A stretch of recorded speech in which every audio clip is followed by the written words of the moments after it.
Welcome back to Talk Show with Joe Rodriguez. I'm Lady Gaga. The 2025 Grammys were on Sunday. Did you guys see that Jaden Smith showed up with a house on his head? I have no idea why the house was there, okay? Maybe he was just reminding people that he's a homeowner. He's like, hey, I'm just reminding everyone I'm a Nepo baby. It's not easy, you know. Jaden Smith is 26 years old and bought his first house when he was just 18 for $4 million. Man, talk about the Fresh Prince of the Hidden Hills. Jaden posed with a house on his head next to his sister Willow. Maybe they'll do a collab. I whip my house back and forth. I whip my house back and forth. State Farm dropped us, so we do it responsibly. We still don't know how to do laundry.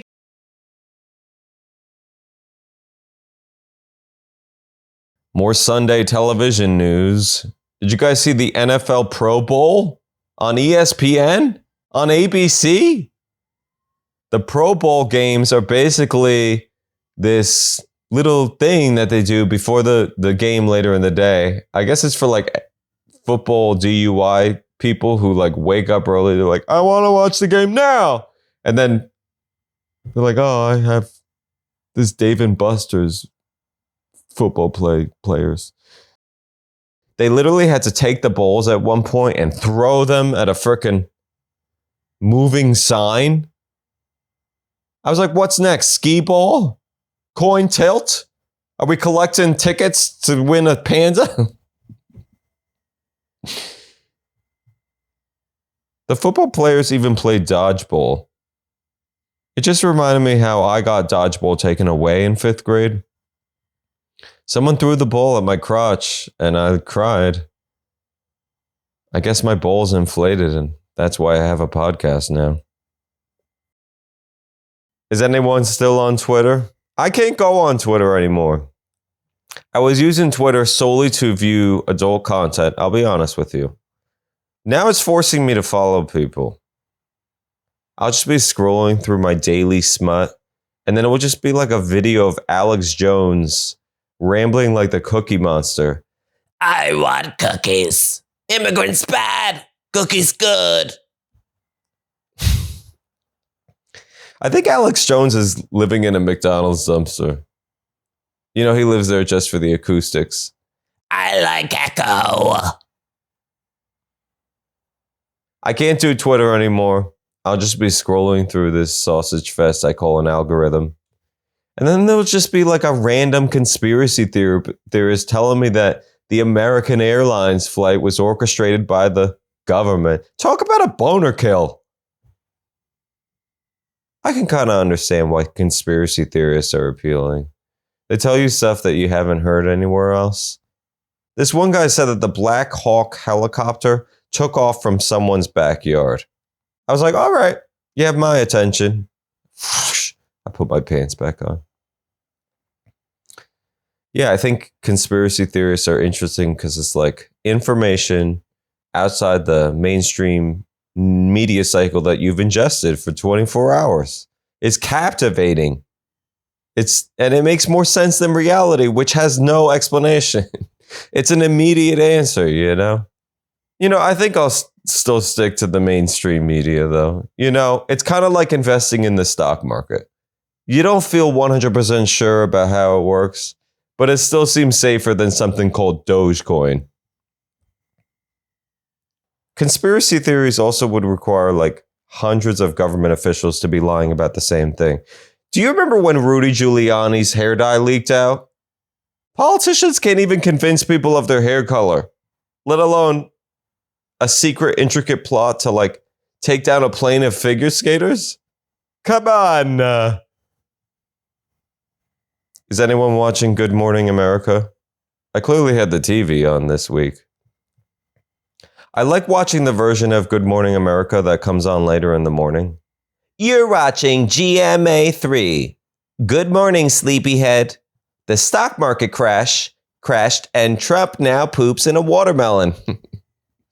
But we know you have a hangover. Luckily, Jenny Frank is here to tell you all about the new vegan sausage trend.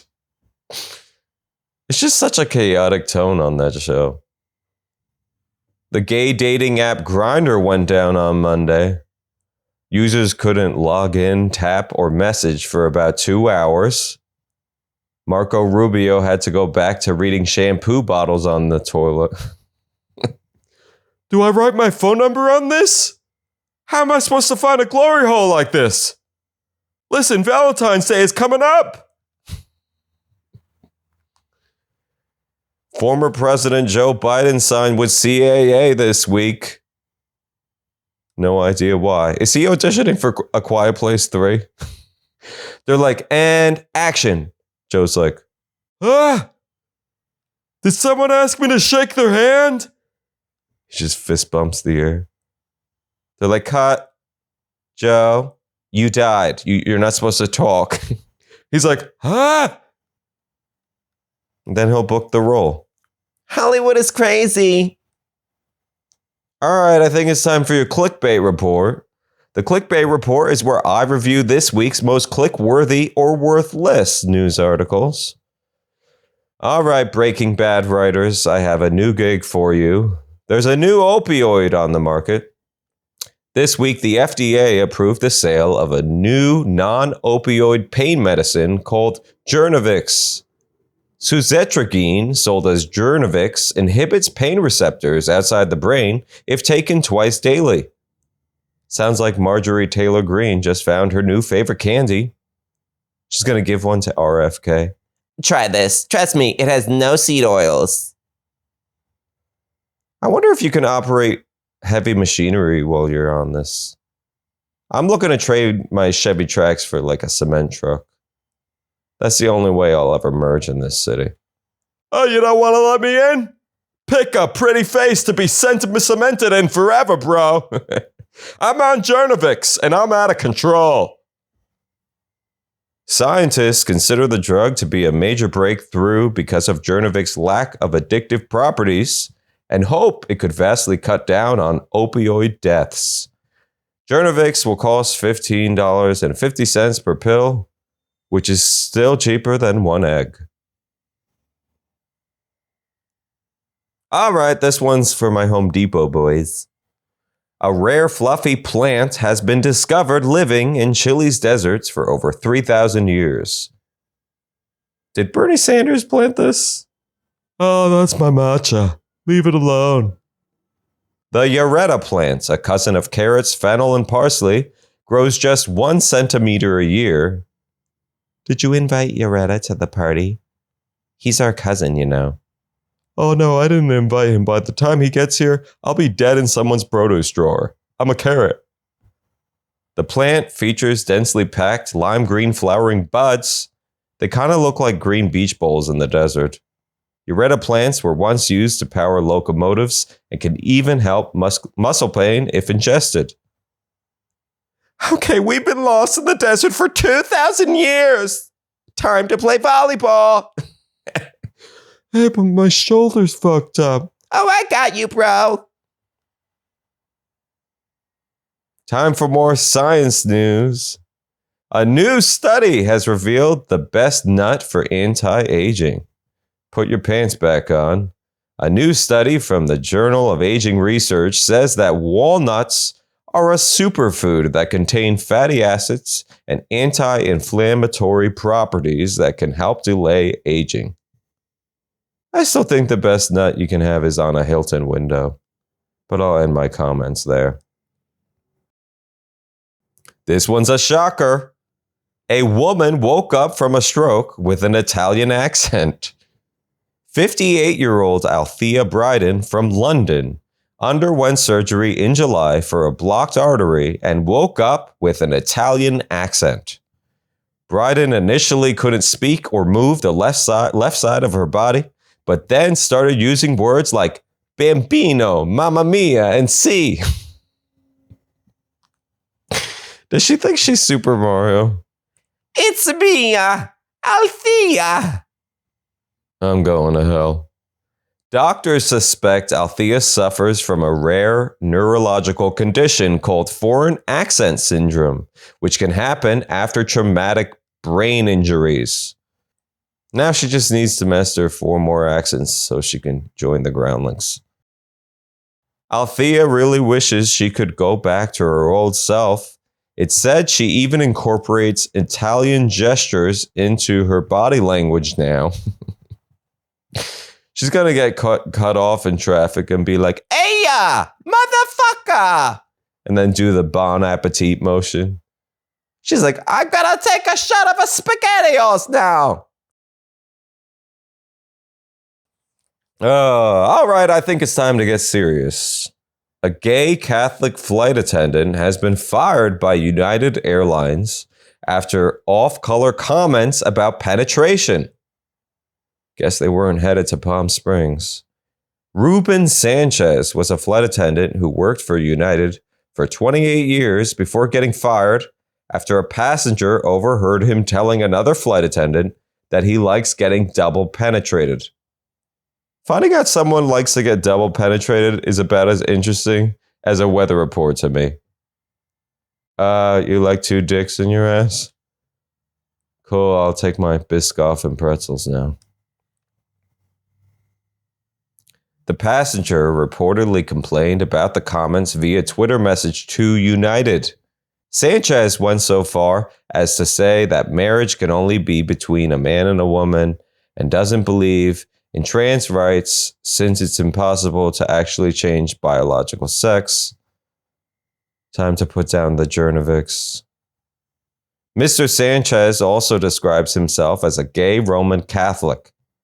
That sentence doesn't even make sense. That's like saying vegan hamburger shop or vagina sausage pub.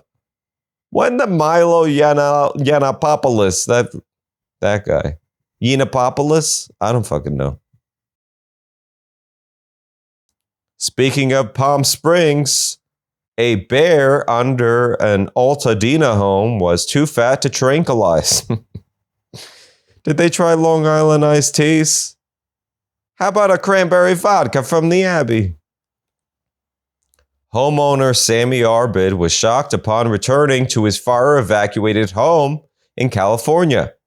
He found a 525-pound bear living in a crawl space under the house. The bear was like, "I call this a home. Haven't you ever heard of a garden apartment?" The Arbid family fondly named the bear Barry. What else did they do? Give him a Gold's Gym membership? This is stupid.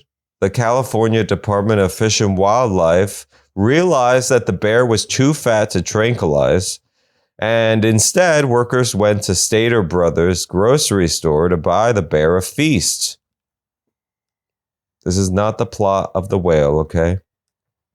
Workers laid out a feast of rotisserie chicken, tomato sauce, and sardines to lure the bear into a trap. Barry was then GPS collared and released in the Angeles National Forest. The same thing they do to the people at the end of that show, My 600-Pound Life. All right, this next story might give you a migraine. An unnamed 35-year-old Vietnamese man experienced headaches until a CT scan revealed he had 2 chopsticks in his head.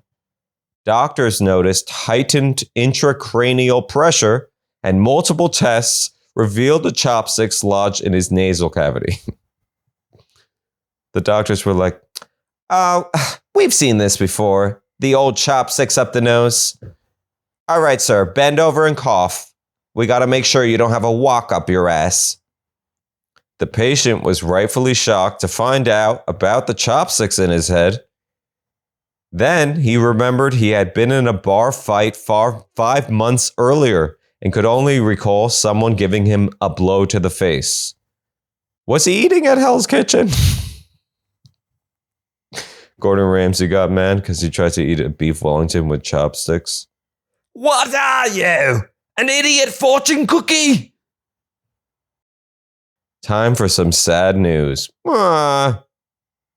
Scientists have moved the doomsday clock closer to midnight.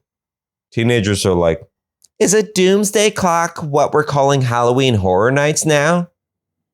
Wait, what's a clock? Is that record player with numbers nursing homes like to hang in the waiting rooms? The Bulletin of Atomic Scientists started something called the Doomsday Clock 78 years ago as a symbolic representation of how close humanity is to destroying itself. The clock has been moved closer to midnight due to climate change, heightening nuclear threats, AI, and everything else your aunt likes to talk about at Thanksgiving. I just think it's unbelievable that AI can make a video of Putin smoking fossil fuels now. Oh, did anyone hear a timer? It's just for my apple pie. Not the end of the world, honey. Lighten up. It's Thanksgiving. While an imperfect tool, many argue that the doomsday clock does a lot for warning climate change decision makers and world leaders. To me, it sounds about as reliable as my stove clock. Hey, that thing has been blinking since 2006. Let the world burn, honey. At least I won't have to clean my oven.